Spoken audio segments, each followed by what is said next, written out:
Fala galera, beleza? Estou aqui para falar sobre a proclamação da República. 15 de novembro de 1889, o Marechal Deodoro da Fonseca, até então monarquista, proclamou a República.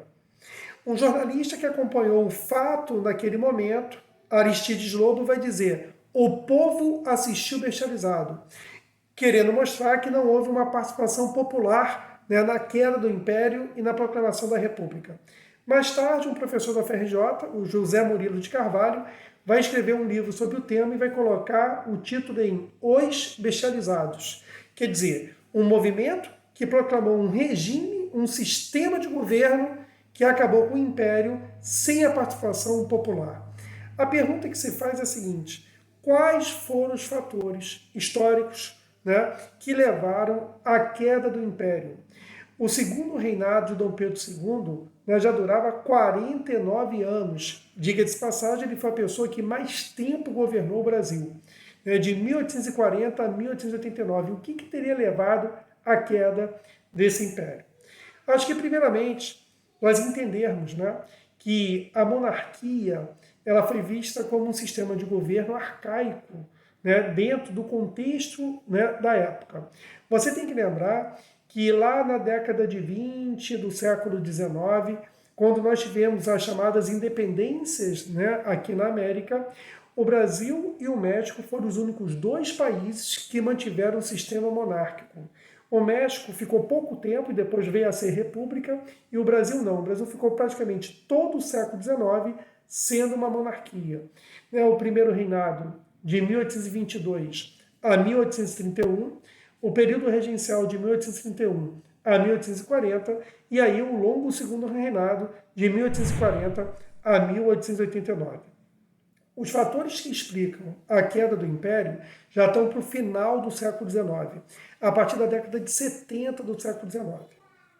Um pensador chamado Althusser, para tentar explicar o poder do Estado, ele vai trabalhar com duas ferramentas teóricas que eu acho importantes para entender a queda do Império. Althusser vai trabalhar com a ideia do aparelho repressivo do Estado e o aparelho ideológico do Estado.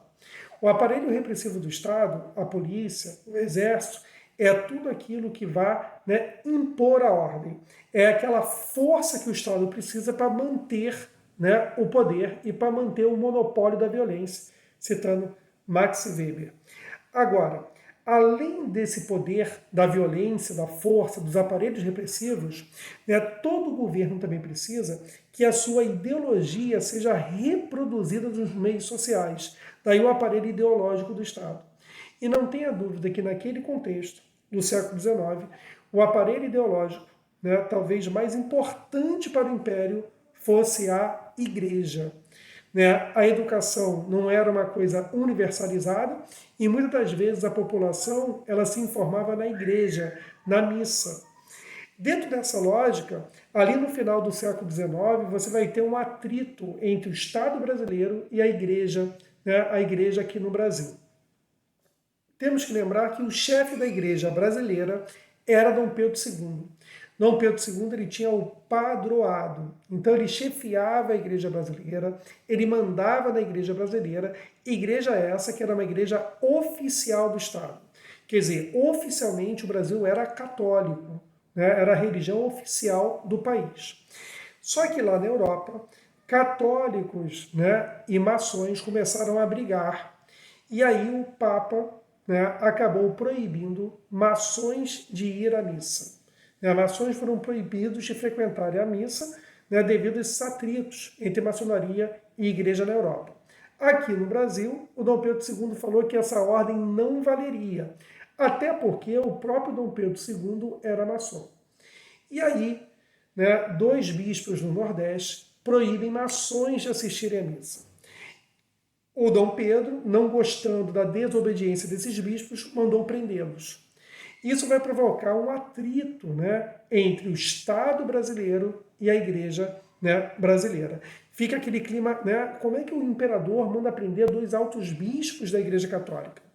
Essa querela, essa briga, faz com que a Igreja tire apoio ao imperador. Não significa que essa igreja tenha se tornado republicana, ela não se torna republicana, mas ela tira apoio ao imperador. Então ele está perdendo aí o aparelho ideológico do Estado. Mas você lembra do aparelho repressivo? Então, o Exército Brasileiro vai participar da Guerra do Paraguai. O Exército Brasileiro foi uma instituição fundamental para a vitória do Brasil na Guerra do Paraguai. Um maior conflito que o Brasil já participou, né, no seu território, com o número de soldados, com o número de homens. Só para vocês terem uma ideia, né? A Guerra do Paraguai faz com que o Brasil tenha perdido próximo de 50 mil soldados. Né? Isso é muita gente. Para você ter uma ideia, na Segunda Guerra Mundial, né, o Brasil perdeu aproximadamente 2 mil homens. Então, 2 mil mortos na Segunda Guerra, 50 mil na Guerra do Paraguai. Esse conflito, que foi o maior conflito que já teve aqui na América do Sul, né, a Guerra do Paraguai, deu a vitória ao Brasil. O Brasil foi vitorioso na Guerra do Paraguai com uma aliança. Né? Era Brasil, Uruguai e Argentina, a tríplice aliança contra o Paraguai, e nós saímos vitoriosos. O Exército, quando ele volta da Guerra do Paraguai, instituição vencedora, ele volta com ideias abolicionistas, ele volta com ideias republicanas e positivistas. Quer dizer, ele volta com ideias que estão querendo romper, né, com o Império. Isso é muito interessante, porque o Marechal Deodoro da Fonseca, ele é um militar do Exército. Né? O Exército, ele rompe o apoio ao Império. Então, se ele perdeu o apoio da igreja, perdeu o aparelho, né, ideológico do Estado, agora com o Exército voltando da Guerra do Paraguai, você vai ter o Império do Brasil perdendo o aparelho repressivo do Estado. Perdeu o aparelho ideológico, perdeu o aparelho repressivo. Para piorar a situação, na década de 70, você vai ter a fundação do Partido Republicano Paulista. O Partido Republicano Paulista vai lançar um manifesto, o Manifesto Republicano, aonde ele vai defender o fim do poder moderador, vai defender o federalismo e vai defender, né, que o Brasil se formasse politicamente, se constituísse politicamente muito parecido com os Estados Unidos da América. O federalismo, a divisão em 3 poderes, né, uma descentralização política. Só que esse manifesto republicano, do Partido Republicano Paulista, está sendo feito pelos cafeicultores do Oeste Paulista. Uma elite econômica, né, principalmente a partir dos anos 70 do século XIX. Eles começam a superar a sua produção de café à produção do Vale do Paraíba e começam a mandar, de certa forma, economicamente no país. Olha que situação do Império do Brasil. Perdeu o apoio da igreja, perdeu o apoio do Exército, né, o aparelho ideológico, o aparelho repressivo, e agora estava perdendo apoio da principal elite econômica do país. Né, o café no Vale do Paraíba começava a entrar em decadência e o do Oeste Paulista começava a superar o Vale do Paraíba. Para piorar, qual vai ser a única instituição ainda, grupos que ainda falam assim, não, a gente gosta do imperador, a gente vai apoiar o imperador? Os cafeicultores do Vale do Paraíba. Mas os cafeicultores do Vale do Paraíba apoiam o imperador por um motivo também muito simples. Na medida que você tem a decadência, né, da produção de café nessa região, a maior fonte, a maior riqueza, a maior herança que esses caras têm é o trabalho escravo. O trabalho escravo, né, tinha um valor, né, do seu patrimônio muito importante. Só que na década de 70 já começam leis abolicionistas que vão pôr fim a esse trabalho escravo. Você vai ter a lei do ventre livre, né, que coloca toda criança nascida a partir desta data será livre. Né? Na verdade, tinha ali, né, um artigozinho que colocava a partir dos 8 anos, tinha que trabalhar mais 13 para ser indenizado, mas era uma lei que colocava a médio e longo prazo o fim da escravidão, porque toda criança nascida a partir desta data será livre. Você vai ter depois a lei dos sexagenários, né? E você vai ter a Lei Áurea em 1888. A princesa Isabel aproveita que Dom Pedro II está viajando e ela vai lá, assina a Lei Áurea.